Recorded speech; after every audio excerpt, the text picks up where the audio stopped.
Hello, I'm Gavin Horgan, Headmaster of Millfield School in Somerset, the largest co-educational boarding school in the UK. Welcome to the Millfield Way Podcast. Here, you'll hear from teachers, coaches and students from Millfield and Millfield Prep School. Millfield is traditionally different, and this is the Millfield Way.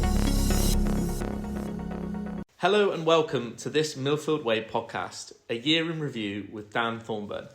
My name is Matt Davidson, and I'm delighted to be joined by the Head of Millfield Prep School, Dan Thornburn. So Dan, how has it been? It's been good, thank you, Matt. We are pretty much a year since I joined, and if I think back to a year ago when we moved house over Christmas, and as I said in my speech at the end of the summer term, it rained for 3 weeks constantly. I'm looking out the window now and it's not quite raining, so things must have improved slightly. It's all good, thank you. I've had a really enjoyable first year here. It feels really nice to know the school and know it properly and have experienced a full year. This time last year was a really exciting time, but there was a lot going on, and I really had very little idea of what was coming. And at least now I'm in the position where I can see what's coming, and I've been there and experienced it. So yeah, I'm in a good place, thank you. So it's been 12 months. Are you starting to feel part of the furniture, do you think? I don't think anyone can ever be part of the furniture in Millfield. There are people that, genuinely part of the furniture that have been here for donkey's years. No, I think I feel as though the community knows me now, and certainly the pupils and the staff know me well. I think the parents, I've had a good opportunity now to see lots of parents. It's interesting though, people ask me all the time, what does it feel like? And sometimes it feels like I'm still new. Other times it feels like I've been here for 10 years, and I suppose that just depends on the situation. But no, I'm as I say, it's nice to feel like people understand me a bit better, and I understand them. I know the school better than I did a year ago, obviously. Well, you mentioned the community, and this podcast is a great chance for kind of people to hear about your experience of the school. So we're going to start off with the first question. So what has surprised you most about Millfield Prep School? It's a really good question. I think that the breadth of stuff that goes on here, and stuff is a word my dad would hate me using because it's not specific enough, but there is so much that goes on. The breadth of opportunity is something I talk about a lot, but I had no idea before coming here, and I would imagine most people who haven't been to Millfield Prep or to Millfield Senior, that they just aren't aware of the range, the difference of things. So whether that is the academic side, I've just come out of an interview practice with a girl who's about to have a scholarship, take a scholarship exam, and she's doing drama and art and academic scholarships, and all of those areas she's engaged in fully, and that's even before we started talking about what she does in her spare time, which is some sport and some riding and all the rest of it. I mean, that's the bit that I think surprised me more than anything, is just how much goes on here. Do you get the feel, you mentioned opportunity, we spoke about it in the first podcast. Do you feel even when you walk around the school in an afternoon, you see kind of that opportunity in full flow? Could you see different areas? I mean, it's funny, I do try really hard to get out of my office, and that's something, when you just wander around, I mean, I'm looking outside the window now and it's break time, but just looking at the range of things that children could be doing, whether they're playing table tennis or on a fitness trail, or there's a few looking in this sort of, where the stonemasons area is. There's always something going on, and even sitting down at lunch with the children and asking them what they've got lined up for the afternoon, and it's always going to be something interesting, whether it's something they're studying in their IT lessons, or whether they're talking about the next fixture they're about to go and play. That's been amazing, just seeing as you say, that breadth of opportunity, the range of things. So it's something that I've noticed kind of when I've gone to lunch. I've seen you sat with pupils at lunchtime. Is that something you try to do just to remember faces? Well, first of all, I like doing it, and probably that's because the staff don't want to sit anywhere near me, so it's much easier to sit next to children. They're too polite; they won't just walk off. But I obviously really enjoy speaking to children, and we might sort of talk about it later, perhaps. But one of the difficulties of being a head is you end up getting sucked into quite a lot of stuff that isn't as child focused as perhaps you want it to be. So there's an awful lot of paperwork, there's an awful lot of emails, there's an awful lot of policy, and while that stuff is hugely important, hugely interesting, the reason that most people get into teaching is because they like engaging with children. So the first reason is that it's a pleasure, it's good and it's enjoyable for me, but it's also, I think, if I'm honest, it's an opportunity for them to see a bit more of me. They see a lot of me in assemblies and they see me wandering around the school, but actually time to engage with children, I think it's quite useful for them also to be able to tell me what their school's like, how they find it. And I know what I think of the place, but I'm always interested in hearing what they think too. Well, you joined 12 months ago, or around 12 months ago, but you also joined the school with your children. So Molly and Walter moved into year 8 and year 6. Yeah. They're now in year 9 and year 7, so Molly's moved to the senior school. What has that transition been like for Molly from year 8 to year 9? I mean, I hope, and I'm pretty sure we ask her all the time, you know, she's a term into the senior school now. It's been, from her perspective and ours, seamless, as it should be, as we hope it would be. You know, certainly as a head, I would expect the transition from the prep school here to the senior school to be completely seamless. But to actually experience it as a parent, we can say hand on heart it has been. Now, I can't promise that every child who goes through the school is going to have the perfect transition. But I think, to be fair to her, she was quite well placed in that she'd made the move halfway through year 8, which was a challenge. You know, it wasn't straightforward. Yeah. Trying to move schools towards the end of a school career. So she was probably already engaged with that and open to trying new things and getting into stuff. And she wasn't particularly fazed by moving to the senior school. So we've found that amazing and brilliant actually for us.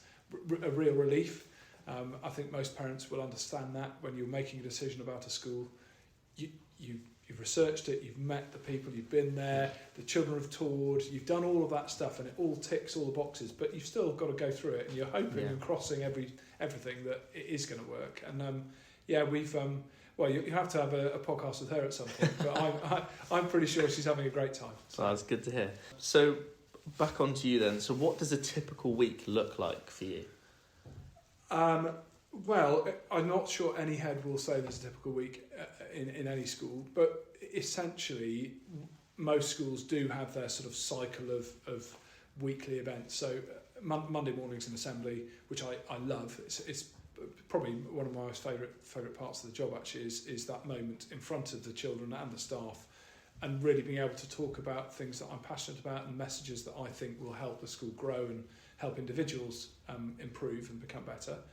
So, you know, the start of my week is that. I'm always looking at the next sort of event. So we have a staff briefing on a Tuesday. We have a main management meeting on a Friday. So my week is sort of peppered with key events, and then every week, every other part of the week is different after that. So for me this week, I'm looking forward to our first set of fixtures coming up. So that will be a big part of a Wednesday afternoon, wandering around, seeing what's going on there. We've also got scholarships this week, so we've got lots of visitors into the school. I'll be interviewing some of those candidates. So that week will be pretty full. Next week can be completely different. So, that's a very convoluted and long-winded answer, but essentially a few key points remain the same, and then you get your spice of life with something else each week that's different. It's a very varied 12 months. Well, I asked you last year, where do you see MPS?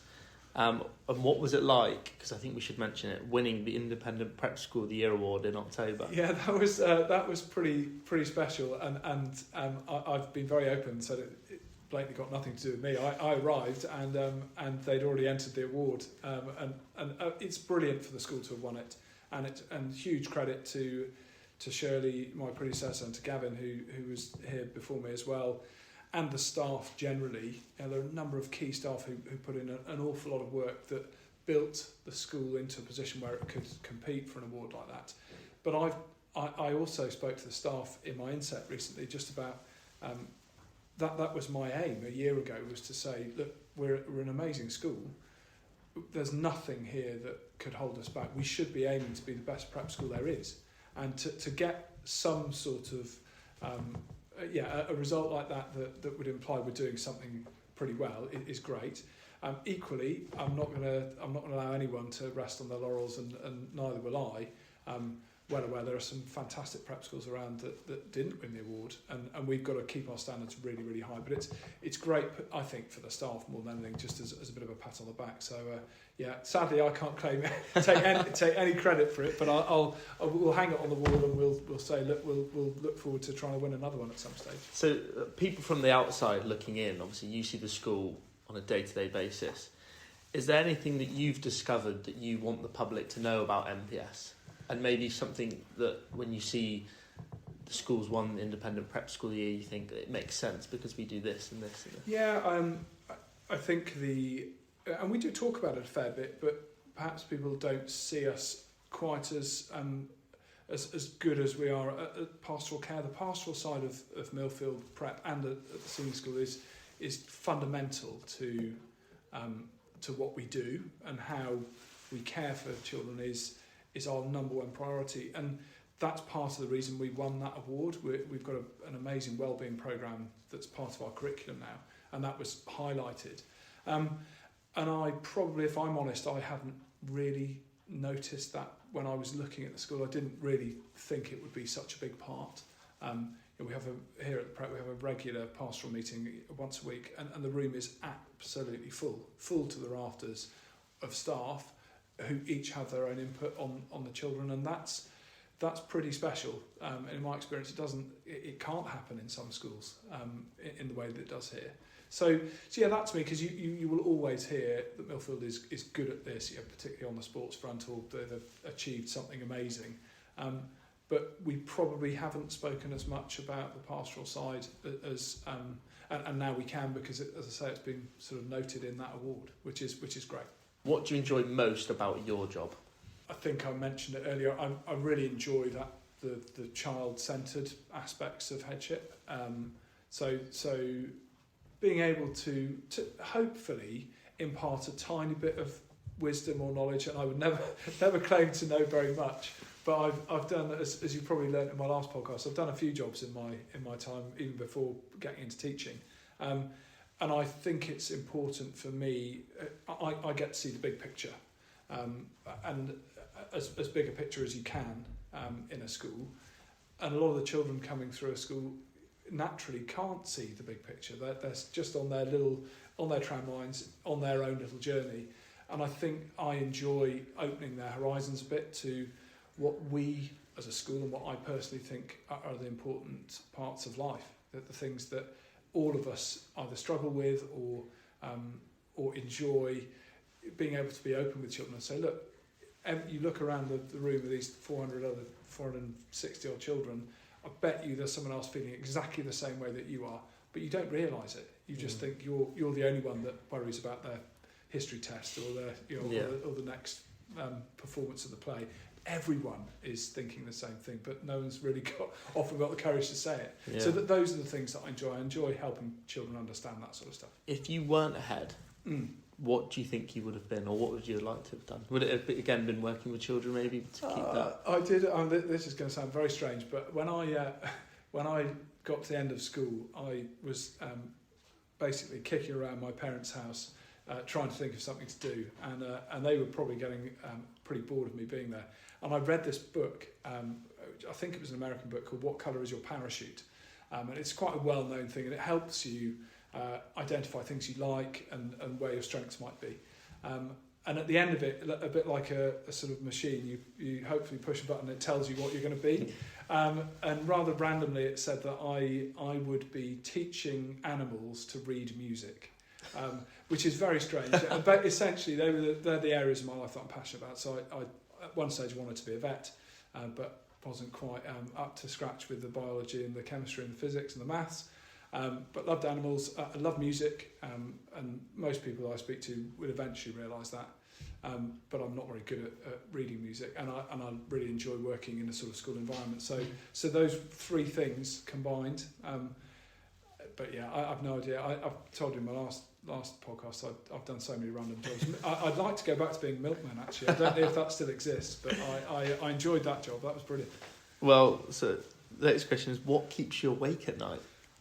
Nothing. I do get asked this a lot, and I know obviously that there's a sort of broader part to that question, but I genuinely I sleep like a log, and I don't need. I try not to worry about things when I go to bed. But if any head says that they don't worry about stuff, that they're probably not telling the truth. For me, obviously, I've mentioned it a few times, but the children are why we're all here, and they're all going through their own, as I say, their own journeys, and that can be for some of them really challenging, and so that's a pressure when you're in charge of a school and you're responsible for the well-being of all those children and staff in it. That can weigh heavy, and I do sometimes worry about have I done enough? Have I made sure that box is ticked and I've followed that procedure to make sure that things can't go wrong? But to be frank, you could waste your entire life worrying if you wanted to. So I try not to. Do you think it's good to kind of have that worry? Do you think it makes you better at your job in a sense? I think it shows you care. Yeah. I think if you had no worries at all, I'd be questioning why you. Okay, maybe worries is the wrong word, but if you weren't thinking in detail and at depth about things, I'd be asking the question why, because we're all, Millfield is a place, and Millfield Prep particularly is a place where we're all trying to become better at what we do. It's something that I've pushed very hard since being here. I'm not asking for, excellence in everything or perfection. I think those things are actually not very healthy and not very helpful. I'm certainly aiming for perfection probably is not what we should be doing, but improvement absolutely is what we should be aiming for. So if you're not thinking or worrying about how to get better, then I'd be questioning myself if I wasn't thinking those things. I always want to get better at what we do and help the school and the pupils and staff improve. Well, I asked you what keeps you awake at night, and this question doesn't really apply to them, but you have 2 golden retrievers that I often see lazing around in the office, having the time of their life. Yeah. What do you feel they bring to the children? Is it that kind of relieves a bit of stress? I don't know. I think, I know some people aren't dog lovers, but I've struggled to find many children that when they get to know, particularly R2, which are very soft golden retrievers, they barely move half the time. You could walk all over them. The children constantly do, actually. They lie on them and they don't even budge. But you very rarely find a child that won't be able to engage with an animal. And it just brings a sense, I think, of normality, of feeling a little bit. I know we're in a school environment, but it gives them a sense of peace, perhaps, and normality. It is funny. I do walk around site a lot with them, and I feel a bit like the Pied Piper. If I walk from the bottom of campus to get back to my office, it's a walk that normally takes about 2.5 minutes. But if I've got the dogs, it's usually 15 or 20. That in itself is great. Yeah. That gives me, again, it also gives children a chance to engage with me, or who else has got them in a way that they probably wouldn't otherwise. It gives them an excuse to stop and then we can have a chat. Yeah, well, that's great. So you were a boarder as a child, so you know what it's like to live on a school campus. What were your main messages to parents who are considering boarding for the first time for their children to board? Well, it's a really divisive subject, boarding, and even more so recently. People are unaware now that boarding is just so vastly different from either what they experienced, and certainly when I look back to my days as a boarder, I was lucky. I had a really great experience. It was wonderful. It was great fun. But I'm never going to say it was perfect, because I just don't think you can find that sort of perfection in any school or any schooling. But for me as a boarder, I know it made me appreciate being at home more. And I know that sounds a bit weird, but I loved being away from home when I got there and when I was busy and engaged. But inevitably you get a bit homesick. And I think the schools that we're talking about, the school that I'm running now and the other boarding schools around us, are so acutely aware of what children are going through when they're away from home these days. And it's such a much more enjoyable experience. There is real dialogue between home and school, and that didn't used to happen. Yeah. But house parents here at Millfield Prep are constantly talking to parents at home. Children are being able to make contact.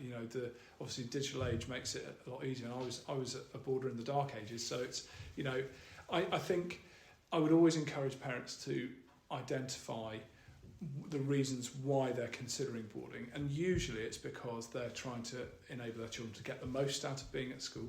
And there is no doubt at all, and this is a busy place, there are lots of children that are boarders here because it enables them to take full advantage of what we've got on offer. And it doesn't mean you can't do that as a day child, but it does become quite tricky sometimes. Yeah.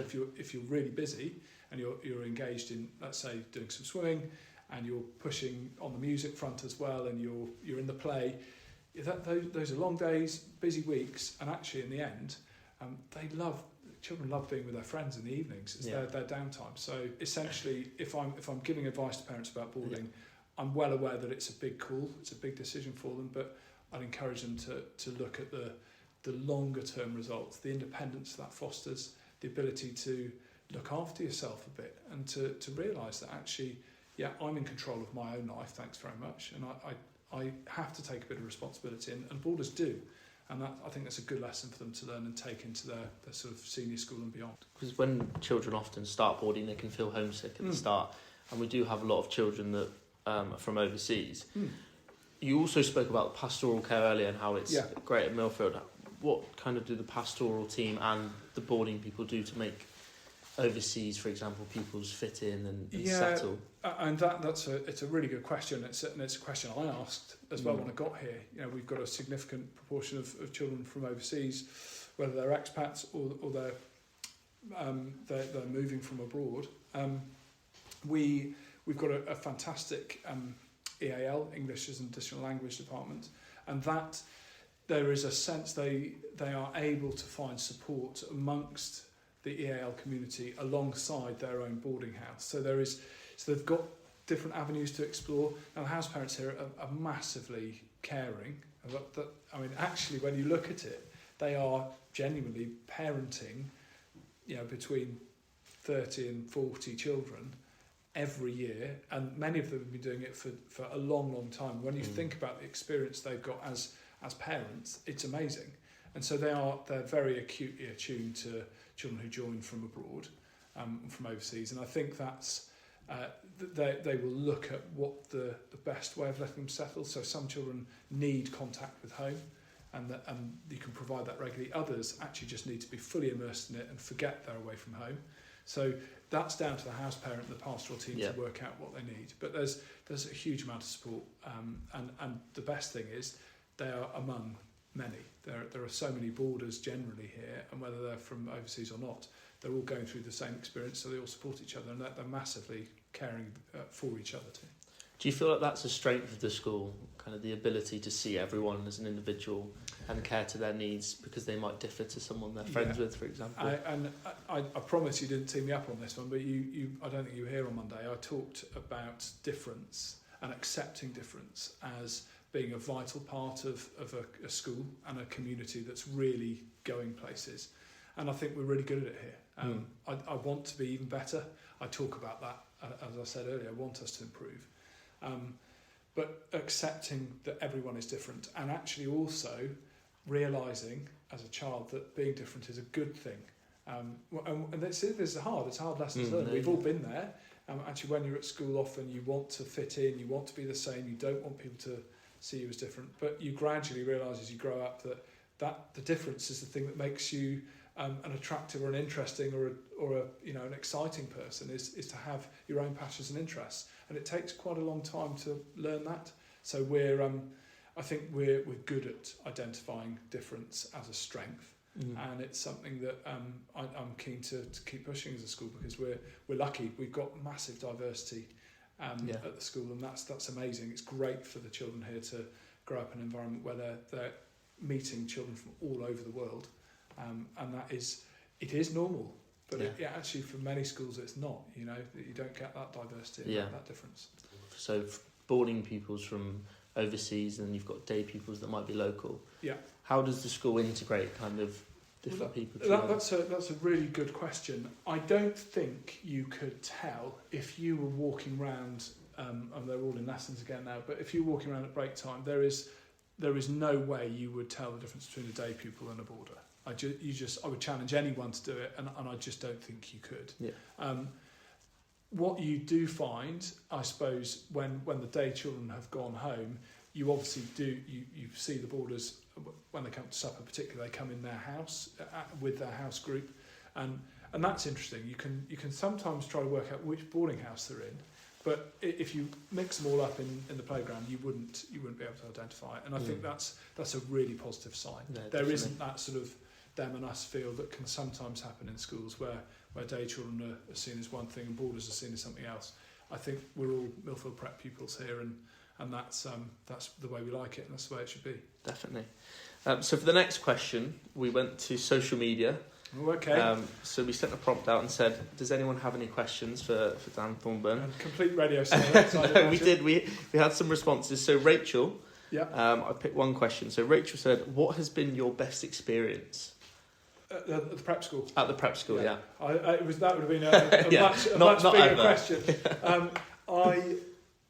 I've got to be honest. There have been so many highlights, but probably the best of all was the house singing competition, which I was told would be amazing, and I sort of knew it was going to be pretty good because I listened to a few rehearsals and stuff occasionally. But the experience itself was hugely powerful, impressive. The standard was absolutely awesome. It was outstanding. So the four houses sang, and I'll get told off this. I can't remember which house won, but to be honest, that wasn't the best bit. The best bit was the whole school singing while the adjudicator was going and adding up his marks. Yeah. The whole school sang the most unbelievably brilliant song. It was a 6 minute medley. medley. That's Yeah. it. And honestly, the passion that they were showing, and bearing in mind that's the whole school. Not every one of those pupils is going to be a talented musician, but the way they engaged with it, the passion they showed, whether they felt they could sing or not, they all gave it an amazing go. And actually, Mr. Close, Dan Close, the deputy head, did warn me before and said, "You better take a box of tissues with you." And it was very powerful. I had a little tear in my eye, and I think most people did. And that says a lot about what makes this place pretty special, because I bet you most people wouldn't associate singing with Millfield straight away. Anyone that knows the school would, but before I came here, there's no way I'd have thought that house singing would be the highlight of the year, and it certainly has been so far. For someone that likes music, and there's obviously lots of music concerts that go on, is that something that you just said caught you by surprise, kind of how much goes on? Yeah, and if we look at what we're calling the co-curricular side of life, so anything that adds beyond the classroom, you honestly, the list is almost endless. Whether you're talking about the music, the art, the drama, the dance, the sport, obviously, there is a wealth here of stuff. And you're right. I mean, I probably didn't appreciate that side quite as much as I should have done. And yes, and I say this at open days and when prospective parents are here, yes, we are very well known for our sport and we're very good at it, and that's great, and we will continue to try to be really good at it. But a lot of people don't realise we're very good at lots of other things too, and that's where that award, I think, is helpful, because it just shows we are a very, very well-rounded prep school. Definitely.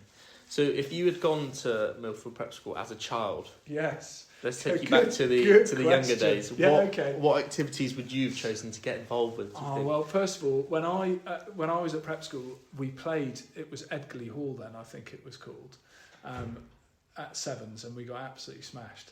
So I probably at the stage would have thought, I don't want to go there. But if I was a pupil here, I know the thing that I would have enjoyed most, and I've sort of alluded to it a little bit already, but my prep school was great. I had a great time there. It was really good fun, and it was a brilliant experience. But there is, for some reason, and I suppose it might have been part of the age that we're talking about, you couldn't play rugby. You couldn't be in the first team for rugby and be in the choir. I think you probably physically might have been able to, but it would not have been accepted. It just wasn't the done thing. Either your peer group would have just said that's you can't do both, or maybe even the teachers would have said, no, you pick one or the other. And at Millfield Prep, and like many others now actually, you really can do lots of things. So I think I would have probably tried to take a bit more advantage of the sport that is outstanding here. But I'd have probably got stuck into the music. I mentioned it earlier, just looking outside my window, there's an amazing it's a stone carving area. It's part of the art block. I didn't get any opportunity to do that sort of stuff. I think if I had my childhood again, I'd be the busiest boy around for a few weeks, and then I'd probably keel over. We just mentioned then not going with the status quo. So in your childhood, you couldn't be in the rugby team and in the choir at the same time. And one of the school values now is to be challengers. Is that something that you try to instill in a lot of the pupils and kind of encourage them to do what they really want? We talk about it an awful lot, and that's the beauty of having very clear and very good school values. That whole idea of challenging the status quo is important, and we all know that the world we're living in now and the world that these children are growing up into needs people to challenge in the right way. You know, we're not talking about being brash and loud and all of those things. We're talking about being thoughtful and standing up for what's right and being able to say, hang on, have you thought about it from this angle? Or I don't agree with you. Have you thought about this? And it's quite a challenge to find the right way of doing that and to encourage children to do that. But it's really important. Asking children to be themselves. We talk about being you and being challengers. They're both really important parts of our values. And again, going back to that assembly I talked about, encouraging difference. That they're all the same. They're all the same sort of thing. If you're able to accept difference and you're able to stand up for what's right and you're able to be yourself, you are definitely going to get the best out of your environment that you can. And that's what we're trying to encourage our children to do. Definitely. So the final question. So when we normally do the Millfield Way podcast, we ask for people to summarise the school in 3 main takeaways. Now, I'm going to slightly change the question because it's a year in review. Yeah. I want you to give me 3 main takeaways from Dan Thornburn's first 12 months at Millfield Prep. Okay. I can't be serious all the time. So this time of year, if you're at Millfield Prep, you need a pair of welly boots, definitely, because you're going to be outside lots. Yeah. Takeaway number 2, warmth. It's a really warm community. It's a powerful, tangible feeling of camaraderie and warmth, both in the pupil body and the staff room. So welly boots, warmth, and probably then I know I've said it before, but it's opportunity, and I think that will remain, and I've got to champion that. So there we go, welly boots. Warmth and opportunity. There's a tagline for you. I don't think that's going on any website anytime soon. What a perfect way to end the podcast. Well, thank you very much for joining me, Dan. No problems. It was great to talk to you, Matt. And thank you for listening to this Millfield Way podcast.